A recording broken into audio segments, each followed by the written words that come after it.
Merci. On va où? On va au coder maintenant. Merci infiniment. Merci à l'APM de me faire cet honneur de me trouver aujourd'hui sous ce qui est probablement la plus grande tente du monde. Mon propos tient en un seul mot, et ce mot est Ubuntu. U-B-U-N-T-U. C'est un mot des langues bantoues, on le trouve dans toutes les différentes langues bantoues. Vous l'aurez compris, je viens de Dakar, de New York, de Paris souvent, donc je ne suis pas bantou. Et pourtant ce mot, nous le connaissons tous, ou nous l'avons déjà entendu une fois. Parce que ce mot comporte la leçon que nous devons à l'Afrique du Sud de Mandela et de Desmond Tutu, l'Afrique du Sud d'après l'apartheid, l'Afrique du Sud d'après les Bantoustans, les murs construits pour séparer les humains. Et pourquoi est-il important ce mot Ubuntu? Et d'abord, qu'est-ce qu'il veut dire? Une traduction la plus littérale possible serait de dire qu'il signifie faire humanité ensemble, réaliser notre humanité dans la réciprocité. Je suis humain parce que tu es toi-même aussi une humaine. Eh bien, Ubuntu a été utilisé en Afrique du Sud pour dépasser la situation de l'apartheid et toutes les atrocités qui avaient été commises. Si vous vous en souvenez, si vous vous reportez dans les années 90, au début des années 90, le mot a été employé pour fonder la commission Réconciliation et Vérité qui avait été créée pour connaître des atrocités de l'apartheid, connaître la vérité, mais connaître la vérité en vue de la réconciliation.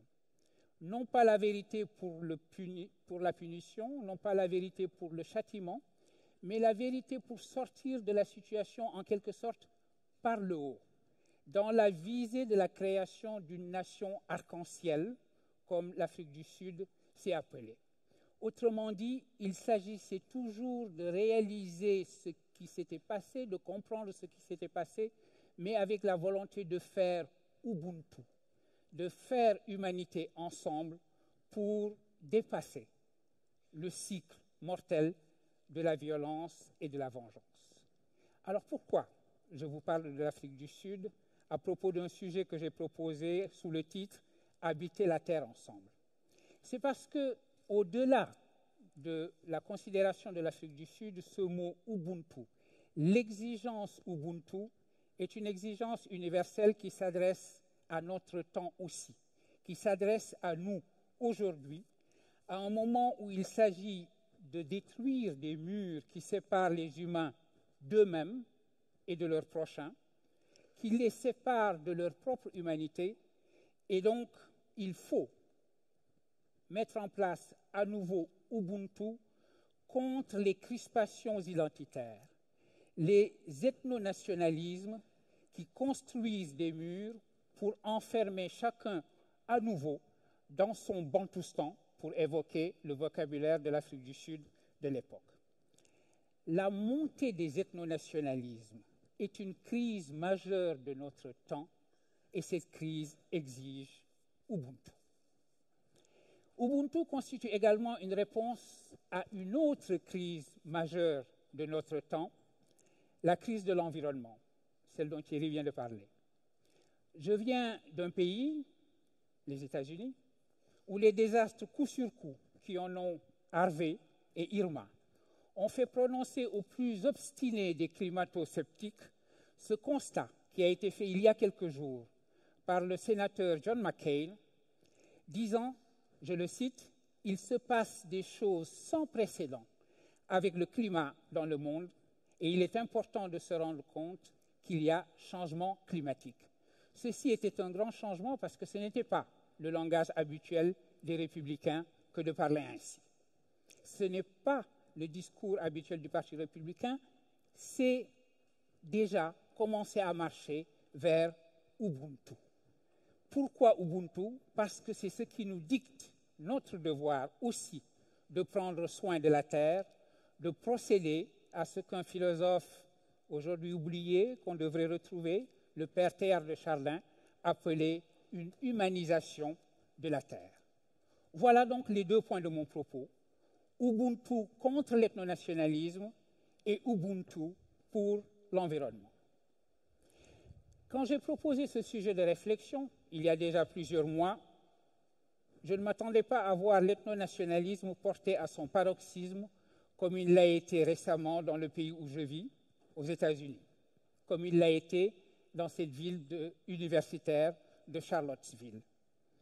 Les événements qui se sont déroulés dans ce campus de Charlottesville ont manifesté d'une manière absolument outrancière, paroxystique si vous voulez, ce vers quoi pointent les ethnonationalismes.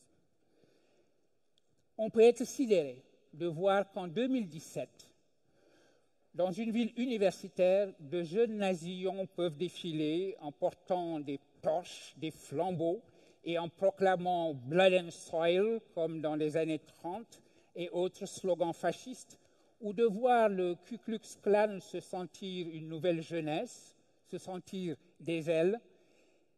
Ce sont là, on va dire, des aspects grotesques. On pourrait considérer qu'il s'agit là d'aberrations, et c'est vrai. Même quelqu'un comme Steve Bannon, représentant de l'alt-right, a considéré que ces gens qui défilaient étaient au bout du compte simplement des clowns. Certes, c'était des clowns. Certes, c'était une aberration. Mais cette aberration était aussi simplement la puissance maximale de quelque chose de malheureusement bien plus répandu et bien plus diffus, dont il faut que nous tenions compte, qui est ce que j'ai appelé jusqu'à présent l'ethnonationalisme, évitant le mot de populisme qui me semble un peu trop noble puisqu'il comporte la notion de peuple pour désigner ce qu'il faudrait appeler soit un tribalisme, soit un ethnonationalisme. Et c'est contre cela qu'il s'agit aussi de faire Ubuntu, de faire humanité ensemble. De considérer que la notion d'humanité en général a un contenu au-delà de la réalité de la tribu et qu'il n'est pas un mot vide. Humanité, c'est le premier universel qu'il faut opposer à tous nos particularismes. C'était ce mot que Jean Jaurès avait aimé, le mot qu'il avait choisi pour être le titre du journal qu'il avait créé. Et parce que nous avons cette exigence, parce que notre époque commande que nous ayons cette exigence, voilà pourquoi il nous faut retrouver la signification de Ubuntu. Car les mouvements ethnonationalistes un peu partout menacent de porter au pouvoir ou ont déjà porté au pouvoir, on le sait, ici ou là, des partis et des personnalités qui ont fait du migrant, de celui qui n'est pas d'ici, de celui qui n'est pas de la tribu, l'épouvantail contre lequel ils ont demandé trop souvent à leurs électeurs de se rallier, de faire front commun au nom de l'identité nationale. Ils ont ainsi manqué de peu de faire de cette idéologie délétère, de cette idéologie de la construction des murs, la première idéologie dans un pays, la Hollande, que les philosophes, c'est ma discipline, ont considéré pendant très longtemps la patrie précisément de cette notion d'une humanité en général, la nation protectrice de la tolérance. Un symbole aujourd'hui de ce face-à-face entre le migrant et l'ethnonationaliste, c'est ce bateau que de jeunes Européens d'extrême droite, s'appelant eux-mêmes génération identitaire, ont affrété pour aller faire barrage en Méditerranée aux embarcations de migrants. On se demande s'ils comptent les couler, ces embarcations. Un autre symbole malheureusement très présent est celui de l'épuration ethnique en cours en Birmanie, dont sont victimes les Rohingyas. Ce symbole est particulièrement important, car il montre, d'une part, que les religions, quelles qu'elles soient, peuvent être facilement instrumentalisées par les ethnonationalismes et être transformées en des fanatismes meurtriers. Le bouddhisme, le doux bouddhisme, cette religion dont on avait l'habitude, et à juste titre, de considérer qu'elle était précisément la religion de la douceur, la religion de l'humanité en général a montré malheureusement dans les circonstances que je viens d'évoquer qu'elle aussi pouvait être une religion instrumentalisable au service des ethnonationalismes pour commettre ce qui est de plus en plus en train d'apparaître comme un crime contre l'humanité, aux grandes dames du Dalai Lama qui ne peut que dire sa tristesse infinie. Ce symbole est important aussi parce qu'il montre comment l'ethnonationalisme fabrique le migrant. D'avoir toujours vécu en Birmanie depuis plusieurs générations ne fait pas perdre aux Rohingyas, aux yeux de l'ethnonationalisme bouddhiste birman, leur statut d'éternels errants, d'éternels migrants, de gens qui sont toujours d'ailleurs et donc restent à jamais, éternellement d'ailleurs. Charlottesville, les Rohingyas sont des cas extrêmes, mais l'ethnonationalisme, malheureusement, est diffus et répandu, qui se fonde sur la notion que ne peut être réel que la tribu, ceux qui me ressemblent, ceux qui sont immédiatement les miens, alors que l'humanité en général, ma foi, c'est une abstraction pour philosophes. Ubuntu, c'est justement l'affirmation contre ce faux premier de la tribu que l'humanité, en vérité, est première et qu'elle doit fonder une politique de l'hospitalité à une époque comme la nôtre où nous vivons la crise migratoire la plus importante, tout le monde le dit, depuis la Seconde Guerre mondiale. Évidemment, il faut reconnaître, avec le philosophe Bergson, que le sens de la tribu est primaire, primitif, parce que c'est notre instinct. Nous n'avons pas d'instinct de l'humanité. Nous avons l'instinct de ce qui nous entoure. Un grand philosophe français disait préférer ses filles à ses nièces à ses cousines, etc.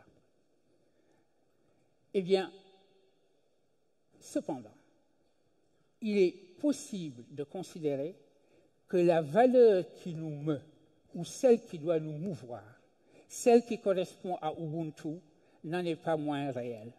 Bergson le disait, nous avons quand même deux sources importantes pour l'idée d'humanité en général, même si celle-ci, encore une fois, n'est pas instinctuelle ou instinctive. La première source, c'est la raison philosophique, la raison que nous avons en partage. Il suffit de raisonner pour trouver en soi l'idée que l'humanité est chose réelle. La deuxième source, dit Bergson, c'est la religion. Et la religion, de ce point de vue, fait même mieux que la philosophie. La philosophie a besoin de médiation.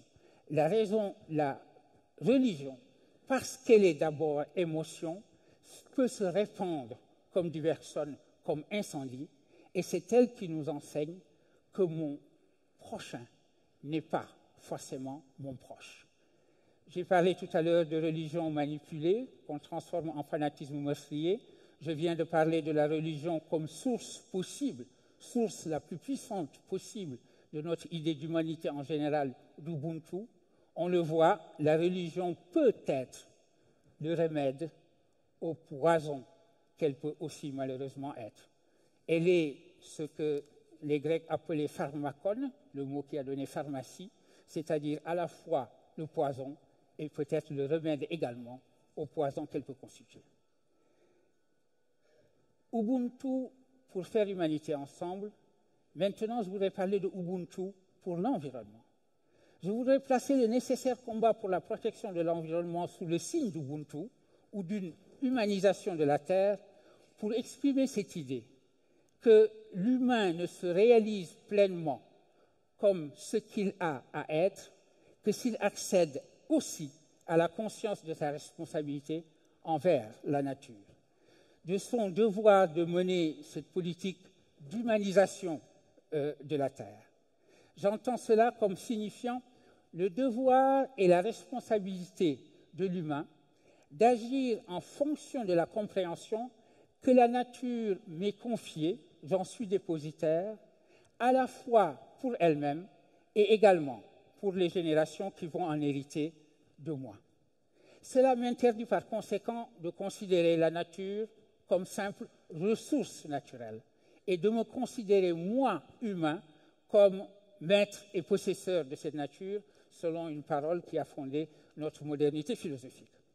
Et puisque je viens de parler de la religion, c'est le moment de rappeler en quoi celui qui est probablement une des plus grandes consciences de notre temps, le pape, c'est sa fonction, est engagé dans cette notion que l'humanité n'est elle-même que si elle est également protectrice de la nature.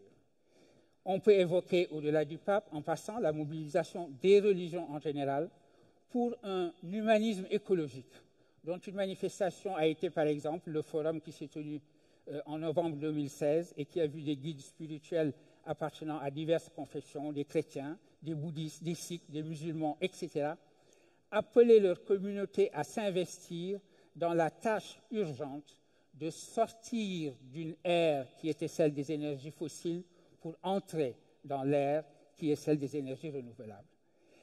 Cette mobilisation des religions, au fond, repose sur l'anthropologie qui est constitutive de la religion en général, en tout cas des religions monothéistes que je connais mieux, en tout cas de la religion islamique qui est celle que je connais encore mieux.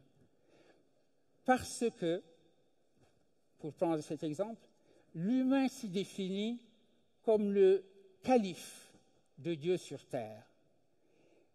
Calife de Dieu sur terre, la traduction de ce mot calife qu'on trouve un peu partout, malheureusement, le mot de califat est aujourd'hui bien galvaudé. Calife de Dieu sur terre, calife c'est le lieutenant, celui qui tient lieu d'eux. C'est précisément parce que l'humain est celui qui tient lieu de Dieu au sein de sa création qu'il est de sa responsabilité de prendre soin de cette création, d'en être le steward. Et la raison pour laquelle cela a encore la signification d'Ubuntu, et ça va être mon dernier mot, c'est que précisément, pour comprendre que nous ne sommes pas un empire dans un empire, que nous ne pouvons pas saccager la nature, il n'est pas besoin de dissoudre l'humanité comme certains sont tentés de le faire aujourd'hui en disant l'être humain n'est qu'un vivant parmi les autres. Au contraire, il faut affirmer cette humanité, mais l'affirmer comme Ubuntu. Et ce sera mon dernier mot. Je vous remercie infiniment.